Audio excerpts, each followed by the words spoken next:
Bien, mucha atención, amigo televidente, porque hoy vamos a iniciar con información de último minuto. Lamentablemente se trata de malas noticias, pero es la realidad que se vive en nuestro país y nosotros cumplimos con nuestra responsabilidad de ponerlo al tanto a usted de lo que ha ocurrido en las últimas horas. El periodista Juan Pablo Garrido tiene detalles sobre los últimos atentados armados que han marcado la jornada. Juan Pablo, adelante con su reporte, lo escuchamos.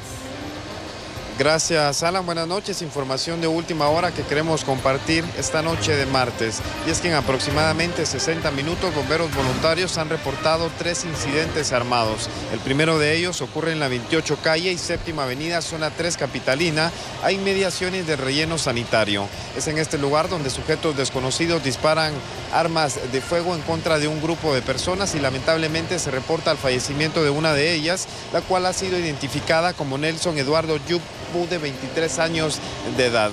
También en estado delicado se traslada a 3 personas, las cuales caminaban por este sector de la zona 3 capitalinas, identificadas como Ángel Alejandro Tizol Lux, de 21 años, quien presentaba heridas de arma de fuego en el pecho y tórax, además del señor Carlos Salvador Cash, de 70 años de edad.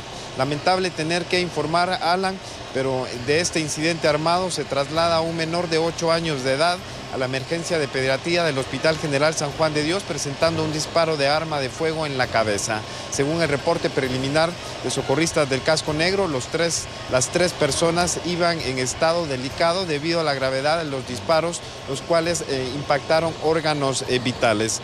Casi al mismo tiempo se reporta un incidente armado en la zona 4 del municipio de Villanueva. Es en este lugar donde bomberos voluntarios han trasladado a 6 personas a la emergencia del Hospital Roosevelt, 4 hombres y 2 mujeres en estado delicado. También de último momento se nos daba a conocer por parte del vocero de bomberos voluntarios, el oficial Oscar Sánchez, que en el extremo de buses de la comunidad en la zona 10 del municipio de Misco se reportaba otro incidente armado en contra de un ayudante de un bus de transporte urbano de pasajeros que cubre ese sector en el municipio de Misco. Podemos hacer resumen, Alan, que en los últimos minutos se reportan 3 incidentes armados, de los cuales se ha trasladado a 9 personas con heridas de arma de fuego a los diversos centros asistenciales y el fallecimiento de esta persona acá en la zona 3 capitalina. Es el reporte que puedo actualizar esta noche, Alan, con mis compañeros Brian Escobar en cámara y en unidad móvil Lauro Córdoba. Retorno con usted a Estudios Centrales. Excelente trabajo como siempre, gracias a Juan Pablo Garrido y compañía. Impecable definitivamente el trabajo también de los cuerpos de socorro, en este caso de los bomberos voluntarios, pero grave la situación, amigo televidente. En apenas una hora, atentados armados que han dejado 9 personas heridas, una más fallecida. Entre los heridos definitivamente hay que destacar el niño de apenas 8 años. Vamos a estar muy atentos al estado de salud de este pequeño.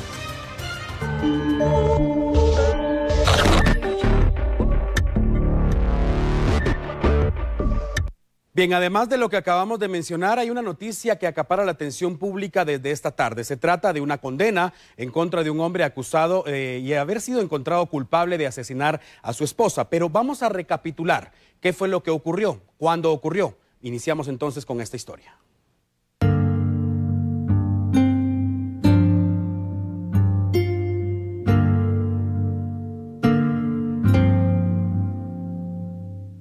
El 3 de julio del año 2014, aunque para Mitzi había iniciado antes. Mitzi Alejandra Sánchez estaba casada con Vani Zambrano Llamas. La fiscalía asegura que Vani mató a Mitzi el 2 de julio del año en mención y su cadáver fue localizado 24 horas más tarde. Estaba en el baúl de un vehículo que fue abandonado en la zona 4 capitalina. En poco tiempo se pensó que Vani podría ser el responsable, debido a que su esposa adquirió un millonario seguro de vida y él era el beneficiario directo. Sin embargo, conforme avanzaron las investigaciones, el ente investigador empezó a descubrir que Mitzi era víctima de violencia intrafamiliar y que incluso había advertido a su familia que Vani la mataría. Después de localizado el cadáver, se especuló que se trataba de un secuestro, pero los expertos del INASIF determinaron que Mitzi fue golpeada de manera brutal. Habían marcas en su rostro y finalmente falleció asfixiada. Las entrevistas con familiares y vecinos determinaron que previo al crimen, La mujer, literalmente, estuvo presa durante 3 días.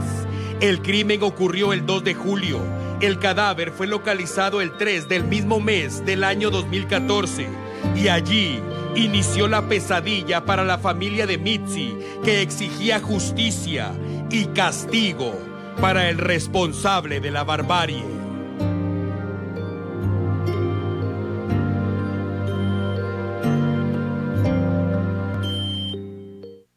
Seis días después de haber localizado el cadáver, las autoridades pusieron tras las rejas al esposo de Mitzi. El Ministerio Público encontró las razones del crimen y además, antes que el sospechoso lograra escapar, lo presentaron ante la justicia.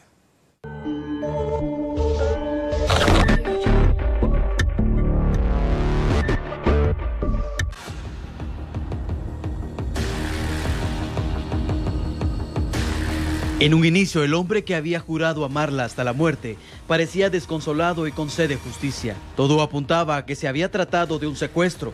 El descaro de este hombre llegó a tal punto que lloró agónicamente en el funeral de su esposa sin que nadie imaginara que él sería el único responsable del crimen. 6 días más tarde, después de haber localizado el cadáver, el rumbo de la investigación dio un giro de 180 grados. Las autoridades giraron una orden de captura contra Bani Zambrano por ser el principal sospechoso del asesinato de Mitzi Alejandra Sánchez de Zambrano.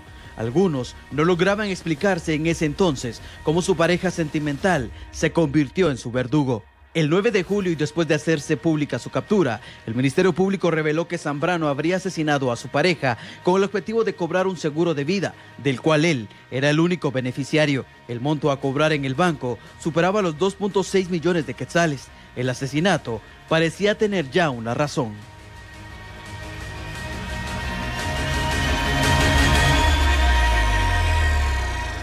Importante definitivamente llevar en orden este tipo de casos. Ya recordamos cuándo ocurrió el crimen, qué fue lo que ocurrió y qué se especulaba. 6 días después de eso, ya escuchó usted, se procedió a la captura de este hombre y desde entonces enfrentó una batalla legal que finalmente terminó perdiendo. El Ministerio Público fue contundente en este caso y presentó las pruebas suficientes para que este sujeto escuchara esta tarde sentencia condenatoria.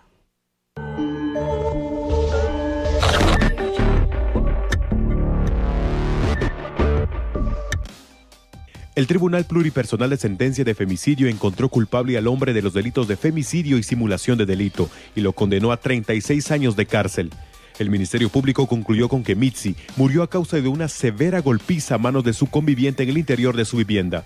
La Fiscalía había solicitado 52 años de prisión. Las autoridades de investigación presentaron 115 pruebas, entre ellas 33 documentos, análisis de teléfonos celulares de la víctima y de Zambrano Llamas. Además, el testimonio de una persona que narró que el asesino de Mitzi le pidió que le consiguiera un arma de fuego a cambio de una motocicleta.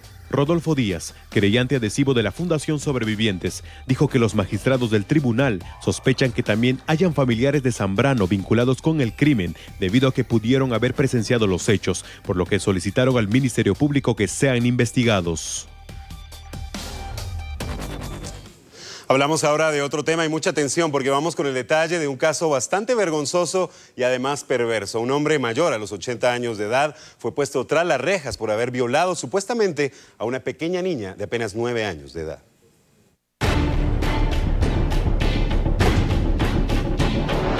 Una niña de 9 años reveló a sus padres haber sido víctima de violación sexual en repetidas ocasiones, supuestamente por el piloto del bus del colegio. De inmediato, se presentó la denuncia y tras las investigaciones, se logró la captura de Roberto Antonio García Arenales, de 84 años, en el municipio de Chinautla. Según el informe policial, la agresión sexual fue cometida en marzo del presente año. El octogenario aprovechaba su puesto de piloto para llevar a la niña hasta su vivienda, ubicada en Chinautla, donde abusó de ella.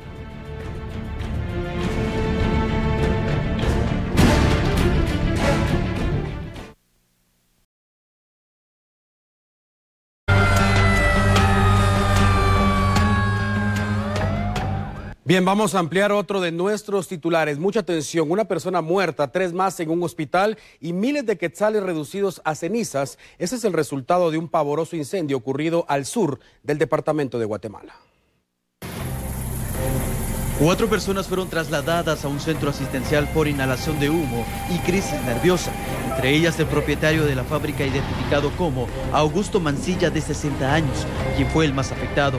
El hombre sufrió un paro cardíaco y murió al ver la magnitud del incendio. Su esposa también está entre las víctimas, aunque su estado de salud es estable. El incendio convirtió en escombros la recicladora ubicada en el kilómetro 33 de la ruta al Pacífico. Los vecinos se alarmaron al observar el fuego y llamaron de inmediato a los bomberos municipales departamentales. Varias unidades fueron desplegadas al lugar y los socorristas utilizaron miles de galones de agua para evitar que las llamas se propagaran a otros inmuebles. La llamada de emergencia se reportó pasada a las 10 de la noche y el siniestro se controló en más de un 90% a las 4 de la mañana de este martes. Hasta el momento no se sabe a cuánto ascienden las pérdidas materiales.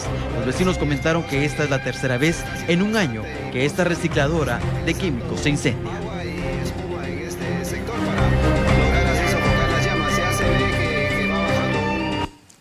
Pero el incendio reportado en la recicladora no fue el único de este día martes. En el interior del cementerio general de la capital también se originó un siniestro, aunque de menor magnitud. Elementos de bomberos voluntarios llegaron al lugar y confirmaron que el fuego inició en uno de los sectores que colinda con el basurero de la zona 3. Además, amenazaba con expandirse, pero la intervención de los socorristas fue inmediata. Fue necesario emplear 12.000 galones de agua y durante 1 hora aproximadamente se trabajó para poder controlar las llamas. También se utilizaron palas y piochas para evitar que este incendio se reactivara en esa zona. Continuamos en el contexto, pero ahora nos vamos a ubicar en el interior de la República. Específicamente vamos a ver las imágenes de cómo terminó una vivienda que fue arrasada por las llamas en Huehuetenango. Un posible cortocircuito que iniciara en un poste de alumbrado público generó que este martes por la mañana se diera un incendio en una vivienda ubicada en la zona 7 de la cabecera departamental de Huehuetenango, en donde afortunadamente solo se dieron pérdidas materiales. Por lo que bomberos voluntarios laboraron alrededor de 60 minutos para poder extinguir dicho incendio, utilizando 2.200 galones del vital líquido. Propietarios de la vivienda valoraron las pérdidas en 70.000 quetzales. El hogar se consumió en un 50%. Luego de los trabajos de bomberos voluntarios, personal de la empresa eléctrica acudió a desconectar los cables eléctricos, ya que vecinos indicaban que aún contaban con corriente. El paso vehicular fue suspendido al menos 1 hora, mientras los socorristas realizaban su trabajo. Para esta época de fin de año, los incendios estructurales son más frecuentes, por lo que los socorristas hacen un llamado a la población para tomar sus precauciones al salir de viaje. Reporta en Huehuetenango Daniel Méndez. Siempre en el mismo departamento, un contingente policial resguarda las cercanías de una hidroeléctrica, esto después de registrarse un tiroteo protagonizado por pobladores armados.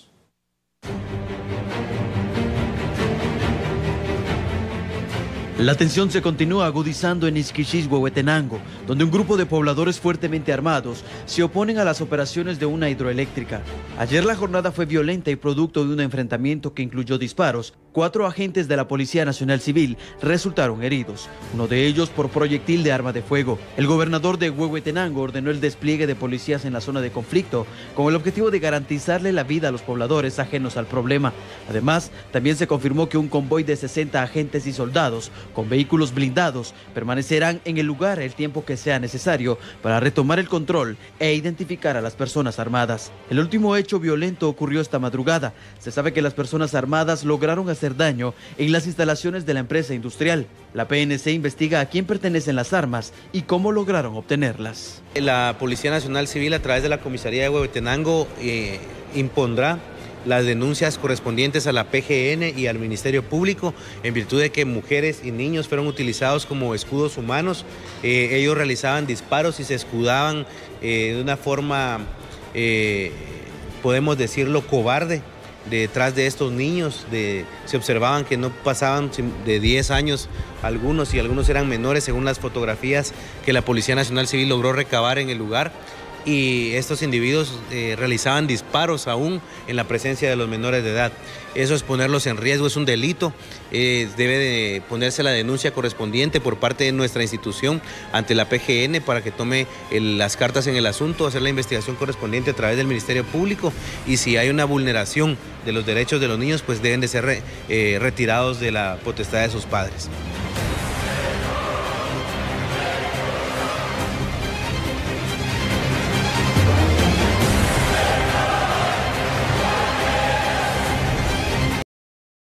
Mucha atención con esta noticia, amigo televidente, porque vamos a presentarle imágenes exclusivas, algo que solo podrá ver acá en T13 Noticias. Se trata del resultado de un atentado armado y cómo la Policía Nacional Civil después montó un vasto operativo, esto en uno de los municipios aledaños a la capital guatemalteca.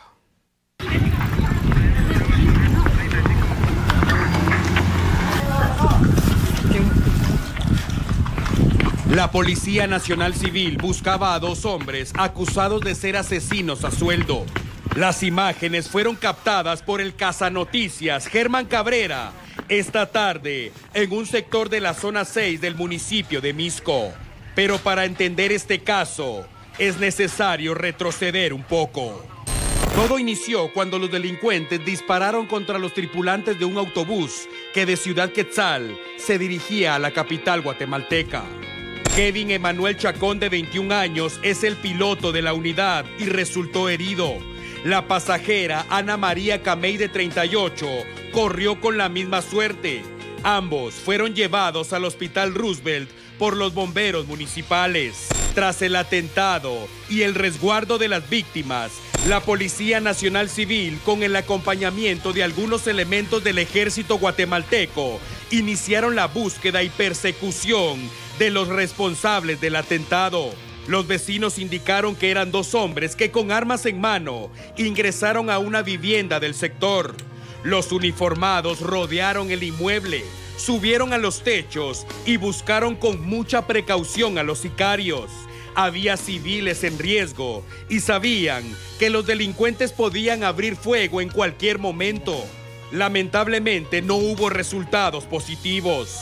Sin embargo, los vecinos insistieron en que los asesinos seguían en el sector y ya para el final de la tarde se reactivó la búsqueda, pero los delincuentes tienen ventaja. Ellos actúan con descaro y a base de terror. La policía debe respetar lo que mandan las leyes guatemaltecas y no pueden irrumpir en cualquier inmueble. Las acciones continúan en proceso y esperan que en poco tiempo se logre la captura de los responsables de esparcir el terror en la zona 6 de Misco.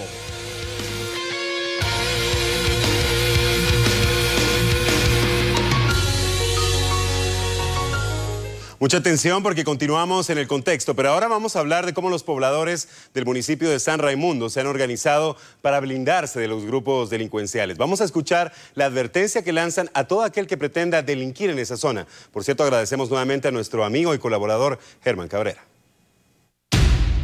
El pueblo de San Raimundo les hace la invitación a toda esa gente pacífica que nos quiera visitar.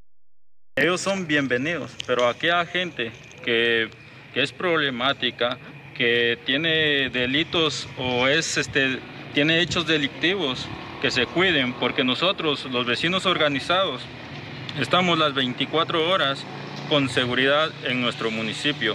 Un municipio querido por nosotros, por eso mismo lo defendemos. Hace unos días hubo un hecho delictivo en el cual se nos involucró. Quiero hacer hincapié a esto y hacerles saber a toda la población de San Raimundo. Nosotros, los como común nos llaman patrulleros, no tuvimos nada que ver en este hecho delictivo. Nosotros lo único que pedimos como vecinos organizados es la colaboración de cada uno de los vecinos de acá de San Raimundo. Nosotros estamos para defenderlos. Así también nosotros necesitamos de su apoyo.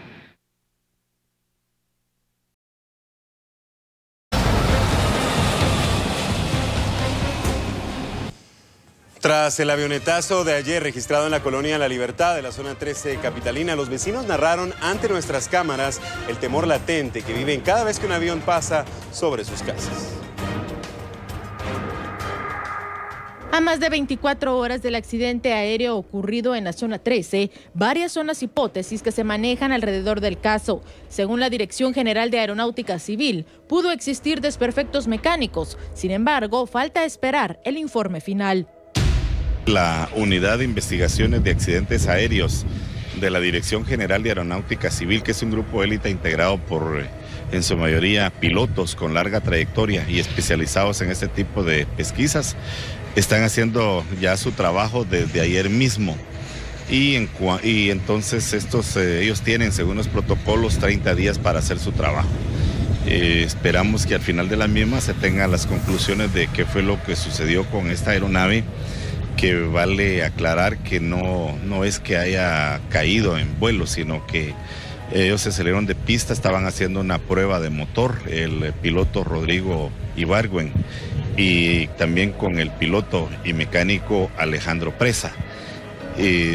Pues no entendemos, no tenemos todavía una versión de qué fue lo que pasó.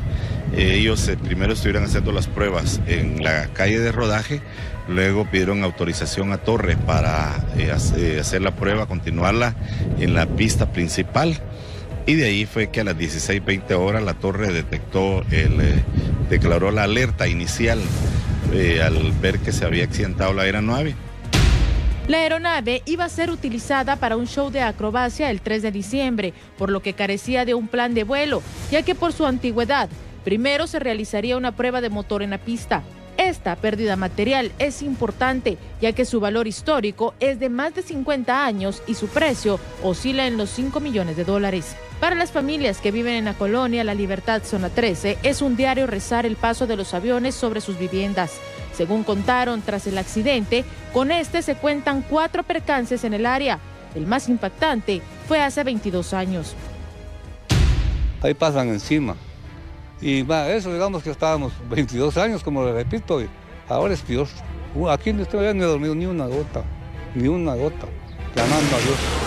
Para, Señor, toma el control de ese aparato para que ya no vuelva, porque ya uno no queda igual. Me afecta mucho porque hace 22 años fue que cayó el otro avión también aquí mismo. Y entonces aquí ya no podemos estar viviendo.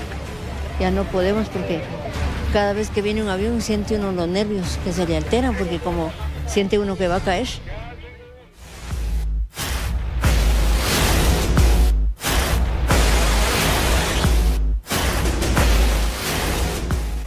Grave la situación en ese sector de la zona 13 capitalina. Vamos a seguir hablando de accidentes, pero ahora se trata de un percance vehicular que dejó 2 personas heridas en Quiché. Un hombre y una mujer, ambos menores de edad, resultaron heridos al ser atropellados por un pick-up que luego se empotró contra un árbol de la calzada Centenario en la zona 4, entrada a Santa Cruz del Quiché. El piloto del vehículo, quien aparentemente conducía bajo efectos de licor, huyó del lugar. Al presentarnos al lugar, pues se encontraron a 2 jóvenes que habían sido atropellados por un vehículo tipo pick-up. Por lo mismo, pues se atendieron en el lugar al joven, a la señorita Astrid Mariela Reyes y al joven Kevin Juan Eduardo Lush, ambos de 16 años. Ambos pacientes pues presentaban politraumatismo. Por lo mismo, pues fueron estabilizados en el lugar para posteriormente ser trasladados a la emergencia del hospital Santa Elena. Con imágenes de Freddy Chaperón, reportó desde Quiché, Oscar Toledo. Vamos ahora al departamento de Jalapa. En este lugar fue localizado el cuerpo desmembrado de un hombre en los campos de fútbol de la aldea San José en San Pedro Pinula. Pese a que hacía falta el cráneo y las manos, se logró identificar a la víctima como Miguel Pérez Mateo, de 52 años, quien según familiares había desaparecido el domingo pasado, y fue un grupo de búsqueda de vecinos y familiares quienes encontraron el cadáver y lo reportaron a los cuerpos de socorro. Macabro hallazgo en el departamento de Jalapa. Bien, afortunadamente no solo hay que hablar de malas noticias, mucha atención con este caso porque se trata de una iniciativa de los estudiantes de la Universidad de San Carlos de Guatemala que tiene como objetivo llevar una sonrisa de los niños más necesitados. La temporada navideña ha comenzado desde hace algunas semanas desde la perspectiva comercial, pero más allá de esta visión, algunos jóvenes altruistas buscan dar un poco de esperanza y alegría a cientos de niños hospitalizados en centros asistenciales públicos y algunas aldeas en el interior del país. Se trata de la Federación de Estudiantes de Medicina, que por segundo año llevan a cabo una colecta de juguetes nuevos y usados en buen estado. Les cuento, del proyecto lo iniciamos el año pasado. Se trata de recaudar juguetes para poder celebrar la Navidad, que es una época tan bonita para niños de escasos recursos. Entonces, dependiendo de si los juguetes son nuevos o usados, nosotros los clasificamos para qué los vamos a usar. Los juguetes nuevos específicamente los llevamos a los hospitales públicos para celebrar la Navidad con los niños y pasamos el día con ellos. Esto es por lo mismo que los niños se encuentran internados y pueden estar inmunosupresos, entonces por reglamentaciones del hospital necesitamos que los juguetes sean nuevos. Isabel, ¿a dónde pueden acercarse para llevar estos juguetes nuevos y usados? Los juguetes los estamos recibiendo en la sede de la Asociación de Estudiantes de Medicina, en el Centro Universitario Metropolitano, en la zona 11, en horario de 7:30 a 12:30. La meta de estos futuros galenos es poder sorprender a más de 800 niñas y niños hospitalizados en algún centro asistencial por diversas causas, y también a pequeños de escasos recursos que viven en aldeas de la provincia del país. Nosotros este año tuvimos un proyecto con una aldea, es la aldea de Pachimulín en Patzún. Trajimos a 250 niños aproximadamente para celebrar el Día del Niño con nosotros y los llevamos al zoológico. Fue una actividad bien bonita porque vimos que todos los voluntarios, los estudiantes que nos apoyaron, lograron una conexión muy bonita con los niños. Entonces decidimos que este proyecto lo ampliáramos al interior del país, ¿verdad? Entonces los juguetes, como les comentaba Isa, ¿verdad? Los juguetes que están usados, que estén en buen estado, están destinados para entregarse a los niños de la aldea, ¿verdad? Ahorita ya comunicamos con los líderes comunitarios de la aldea y nos dijeron que aproximadamente esperan que el día que hagamos la actividad, que va a ser el 9 de diciembre, contemos con la participación de aproximadamente 350 niños, ¿verdad? Entonces, la verdad es que es una gran ayuda la que necesitamos para lograr esa meta y por eso es que estamos recolectando los juguetes. La fecha límite para recibir juguetes es a partir de este momento hasta el próximo 9 de diciembre. Estos deben ser entregados en el Centro Universitario Metropolitano, en la oficina de la Asociación de Estudiantes Universitarios, ubicado en la 9ª Avenida 945 de la zona 11 capitalina, en horario de lunes a viernes de 7:30 a 12:30. Recuerde que lo que cuenta es la intención y de uno en uno se podrán recolectar muchos juguetes y peluches para hacer felices a cientos de niños durante esta Navidad.